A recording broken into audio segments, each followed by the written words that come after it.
Hello everybody, welcome back to Lettermen Row. I'm Austin Ward, joined by Mark Bleeks from Mobile Center. Beanie Wells, you know him, the former Ohio State NFL tailback. We're talking Mobile Center Mock Draft 2019 again. If you missed the first episode, be sure to check that out. We talked about all the Buckeyes. Now we're moving to that top of the draft, first 5 picks, not barring any trades. We'll see what happens. You guys have all your research for that. We're going to operate based on the top 5 right now. So there could still be a lot of Ohio State talk here, but we're going to roll through this. Make sure that you're taking some of this information, competing with us at Lettermen Row for that sweet speaker from Mobile Center that we've got up for grabs. Maybe you can beat Beanie's mock draft, we'll see. But the Cardinals are sitting there at number 1. Beanie, you've talked about some of that insight you have there in Arizona, forecasting what's going to happen. So we'll start with you. What's going to happen with Cliff in Arizona there? You know what? I think Cliff, he's came out on multiple occasions and talked about how he loved Kyler Murray as a player. And we know Cliff is one of those young minds that all NFL teams have been wanting, and he's going to come with a high-powered offense. And what better player to have in that high-powered offense than Kyler Murray, a guy that can run the ball and pass the ball really well. I think they take him with the number 1 overall pick. Mark, are you sold on that? It's hard to disagree. I mean, the guy is just dynamic, and then all the points being just made, I agree with. I mean, I'd love to play devil's advocate, but I think it's kind of a done deal at this point. All right, well that makes it a little bit too easy for theirs, number 1. I think number 2 might be the same thing. They've been talking about San Francisco and Nick Bosa for a long time. Beanie, is that what you have there? It is, absolutely. I mean, when you look at the fact that Nick Bosa is athletic as he is, he potentially may be better than his brother Joey, and I think a lot of people are seeing that. And the fact that this guy was so dominant when he played here at Ohio State, so young early on, I mean, you can't pass up on a guy like that there at number 2. At the risk of some more continuity there, no disagreement. Embrace debate's not happening here, right? You got Nick Bosa? I think unless there's a trade. I do see somebody trading up and taking a QB. I don't know if it's at 2. It could be, but I don't know. I think somewhere there's a trade in the top 5, though, to either hopefully go get Haskins or even possibly the kid out of Missouri. Drew Lock. We look at number 3 might be where that action really starts picking up, Mark. I mean, the Jets, it's hard to imagine. They seem to be probably set there at quarterback. You know that the Giants are going to want to make a play at some point. They want Dwayne Haskins. There's been all that talk.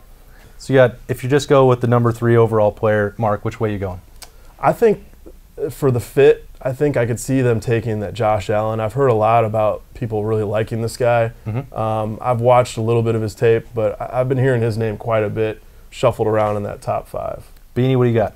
I got him taking the offensive lineman, and I got to take him Jonah Williams out of Alabama. When you look at, the Jets, you look at their offensive line, they were one of the worst in the league last year and the previous year. They did sign Kelvin Beachum as their offensive tackle, the left side. You bring in a guy like Jonah Williams, who was a stud at Alabama. I think he can solidify that offensive line, protect Sam Darnold, and open up lanes for the new piece they got in Le'Veon Bell. Beanie, you mentioned this last week. It's funny, you called them that team out west. I don't know if it was a rivalry thing or what, but you've got the Raiders sitting there at number 4 throughout their entire franchise history. It's like you can't really ever get a good feel for what they want to do unless it's just crazy speed that Al Davis always wanted. But for you at number 4 and the Raiders, what do you think is happening there? You know what? This is where I have the trade happening. Okay. Oakland's one of those scary teams. You never know what they're going to do. And I think they will scare New York enough to say, we got to jump up and we got to get Dwayne Haskins. So we got that trade happening between those two, and Haskins going 4 overall to the Giants. Mark, if there's no trade, who do you have here at that 4 spot? Someone in the Clemson front 7. Anyone. One of those guys. Yeah, one of those guys from Clemson. No, I do think defense and the guy from Alabama you mentioned earlier, the defensive lineman, Quinn Williams. I think he could possibly go there. I mean, the Raiders need so many players. Right. They did have a nice offseason, obviously Antonio Brown going there, but I mean they have 3 first-round picks.